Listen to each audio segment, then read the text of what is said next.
আমরা নতুন একটি বাংলাদেশ পেয়েছি, আলহামদুলিল্লাহ। নতুন ভোরের বাংলাদেশ।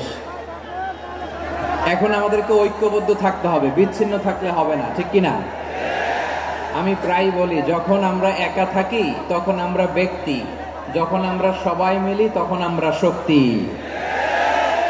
আমাদের এই ইউনিটি, আমাদের এই ঐক্যবদ্ধ শক্তিকে আগামীর ইসলামের জন্য কাজে লাগাতে হবে। চিল্লায় বলেন ঠিক কিনা? Especially the Gen Z of Chapainababganj, the Gen Z of Rajshahi. তোমরা দেখিয়ে দিয়েছো কিভাবে জালিমকে শায়েস্তা করতে হয়। আল্লাহু আকবার। চোখের ইশারায় কি তাদের কানেক্টিভিটি, কি তাদের বোঝাপড়া। 16-17 বছরে যেটা করা যায় নাই, অল্প কয়েকদিনের ব্যবধানে তাদের ইউনিটি গোটা বাংলাদেশকে উজ্জীবিত করেছে। চিৎকার করে বলেন ঠিক কিনা? এই উচ্ছ্বাস, এই ইউনিটি, এই সম্প্রীতি আমাদেরকে বজায় রাখতে হবে। এই যে আমরা ইউনাইটেড, আমরা উচ্ছ্বসিত, আমরা একসাথে দেশ গড়ার কাজে ঐক্যবদ্ধ হতে চাই, এটা আবার অনেকের ভাল লাগে না, ঠিক কিনা বলেন? আমাদের সুখ অনেকের ভালো লাগে না।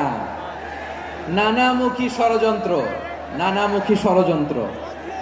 এমন এক দেশের পাশে আমরা প্রতিবেশী হয়ে আসছি, আমাদের অনেক কিছু বুঝে শুনে স্টেপ ফেলতে হয়। চিল্লায় বলেন ঠিক কিনা?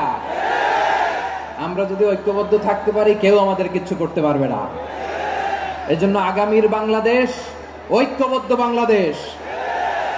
আমরা এমন রাজনৈতিক বন্দোবস্ত চাই যেখানে কেউ কাউকে জুলুম করার সাহস দেখাবে না, নতুন করে আর কেউ জালিম হবে না, নতুন করে ফ্যাসিস্ট হওয়ার সাহসটুকু, দুঃসাহসটুকু কেউ দেখাতে পারবে না।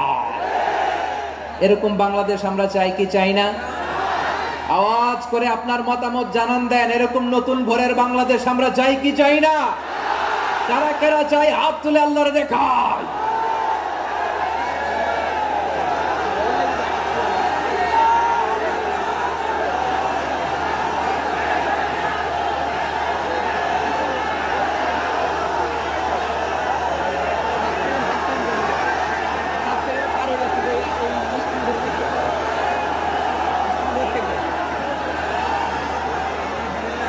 মাশাআল্লাহ, মাশাআল্লাহ।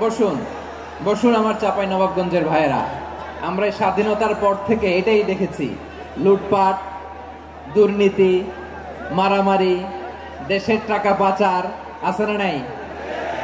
এগুলোর পুনরাবৃত্তি আমরা চাই।